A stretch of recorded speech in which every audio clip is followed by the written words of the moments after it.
Panama City, Florida, 2026. The snoring, low and vibratory, was the first thing Will Piper heard on waking. For a moment, he thought someone had started the motors, for the guttural sound coming from the guest stateroom uncannily resembled the harsh rumble of the cruiser's twin 454 Crusaders at idle. Those antique engines were irritable relics, requiring constant fussing and coaxing to make them do what they were supposed to do. Just like me, Will always said. He stared at the teak ceiling in the master stateroom before parting the curtains and popping the window. The flat, bright haze was typical for January. It would burn off soon enough. If the forecast was right, it was going to hit 70. Not bad, considering Washington was supposed to get another 4 inches of slop. He thought about his morning mission, a simple enough challenge, persuading Philip to come along on a tuna run into the Gulf. His pillow was warm, Nancy's was cool and unused. He pulled it under his neck and closed his eyes. Philip's snoring wasn't letting up, but even if it had, he knew he wasn't going to get any more shut-eye. At 64, he'd lost the black, dreamless sleep of youth, and though he missed it terribly, he was grateful that at least he'd firmly held on to his hair and his potency. Young Philip, on the other hand, was a finely tuned sleeping machine, a mattress Ferrari. It took almost nothing to tilt him into unconsciousness and Herculean maneuvers to rouse him out of it. Thrust open curtains, shoulder shaking, cajoling, the smell of bacon, and if the past week had taught Will anything, they'd be arguing before his son's big feet hit the deck. The boat gently bobbed and tugged at its lines in the shifting tide. The freshening wind pacified him as it always did. But suddenly the twin motors of the yacht in the next slip noisily started up. His mood turned sour, and he peevishly peeled back the duvet. Peace and quiet were off the menu.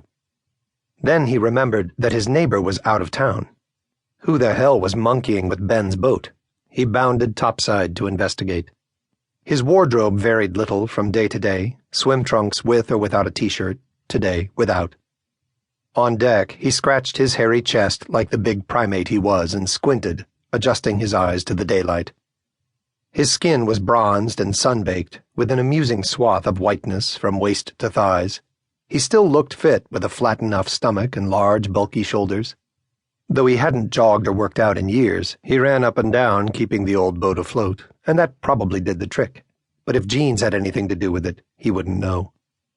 His old man had kicked off well before reaching his 60s. Ben Patterson's new Regal cruiser was purring in neutral, but no one was at the wheel, and the lines were still tied. Will went portside, leaning over his railings, and called out, "Hello!"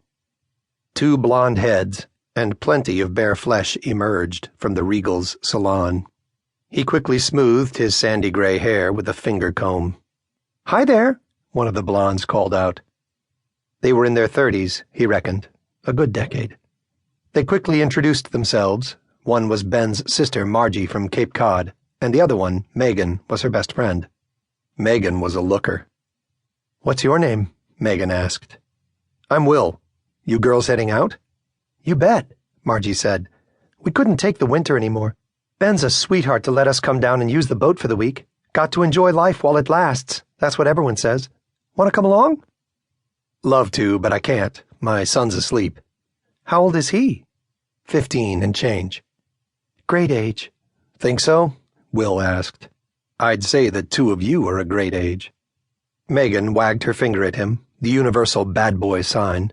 "Hey, you look familiar. I'm sure I've seen your picture somewhere." He shrugged. He didn't want to go there, but before he could change the subject, she had her mobile in her hand. She pointed it in his direction, and it lit up with matching images. "Oh my God, Margie, he's Will Piper. The Will Piper. The library guy." "Guilty as charged," he confessed. "What's going to happen next February?" Megan asked, as if he'd never heard the question before. "Beats the hell out of me. Want help casting off?"